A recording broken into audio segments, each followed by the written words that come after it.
আমার ইনফরমেশন 365 চ্যানেলে সবাইকে সুস্বাগতম। আপনারা জানেন ন্যাশনাল টেস্টিং এজেন্সি যে নিট ইউজি 2026 13ই মে যে পরীক্ষাটা হয়েছিল সেই পরীক্ষাটা বাতিল বলে ঘোষণা করেছিল 12ই মে 2026 এবং এখানে কয়েকটা পয়েন্ট ওনারা বলেছিলেন যে কেন বাতিল করা হয়েছে। তো আর তারপরে কি করা হতে পারে সেটা দিয়েছিল, 1 2 3 4 করে দিয়েছিল। তো 4 নম্বর পয়েন্টে ওরা কিন্তু বলেই দিয়েছিল যা the registration data candidature and examination centers opted for in the May 2026।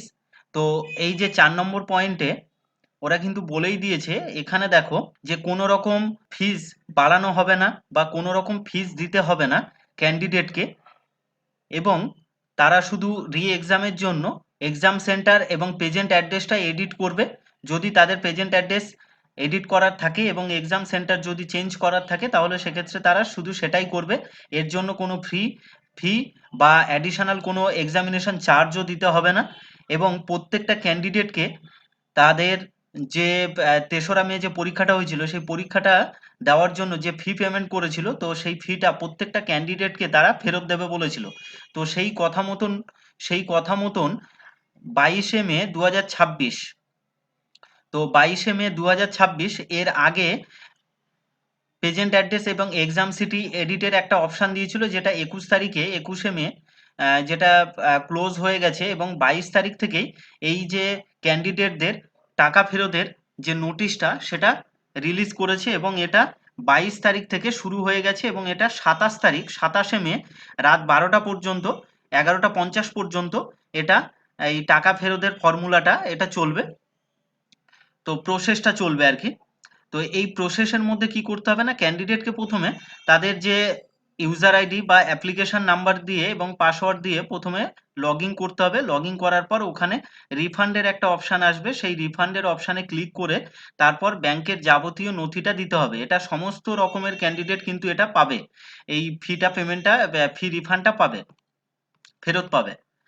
তো যেটা এখানে কি কি দিতে হবে, ওখানে যখনই রিফান্ডের অপশানে ক্লিক করবেন, করার পরে দেখুন account holder name as per bank account হোল্ডারের নামটা দিতে হবে, যেটা ব্যাংক অ্যাকাউন্টের যে পাসবুক আছে সেখানে যে নাম আছে সেই অনুযায়ী নামটা দিতে হবে, আইএফএসসি কোড দিতে হবে, অ্যাকাউন্ট নম্বর দিতে হবে, ব্যাংক নেম দিতে হবে। এবং যদি আপনারা চান তাহলে সেক্ষেত্রে আপনারা একটা ক্যান্সেল চেকও আপনারা এখানে আপলোড করতে পারেন, এবং এটা হচ্ছে অপশনাল হিসাবে রাখা হয়েছে এটা। যদি আপনার ডাউট থাকে যে হ্যাঁ অ্যাকাউন্ট নম্বরটা আমি ঠিকঠাকভাবে দিচ্ছি কিনা, বা হতে পারে অনেক সময় ভুল অ্যাকাউন্ট নম্বর টাইপ করেছে কিন্তু সেই সময় তার হয়তো দেখেনি, তখন সাবমিট করে দিয়েছে, তো সাবমিট করার পর যদি দেখতে পাই যে না অ্যাকাউন্ট নম্বর ভুল দিয়েছে, তো তখন তো আর সে এডিট করতে পারবে না। এবং এটা আরেকটা জিনিস বলে রাখি, এই যে তথ্যগুলো দেওয়ার পর কিন্তু এডিটের কোনো অপশান আসবে না, ডাইরেক্ট অ্যাকাউন্টে টাকাটা ঢুকবে।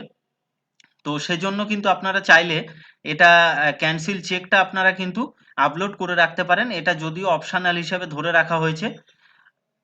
তো এটা আপনারা করলে যে নিট ইউজি 2026-এর জন্য যে টাকাটা আপনারা পেমেন্ট করেছিলেন, ফিটা পেমেন্ট করেছিলেন এক্সাম দেওয়ার জন্য, তো সেই ফিটা পুরোটাই আপনারা ফেরত পাবেন।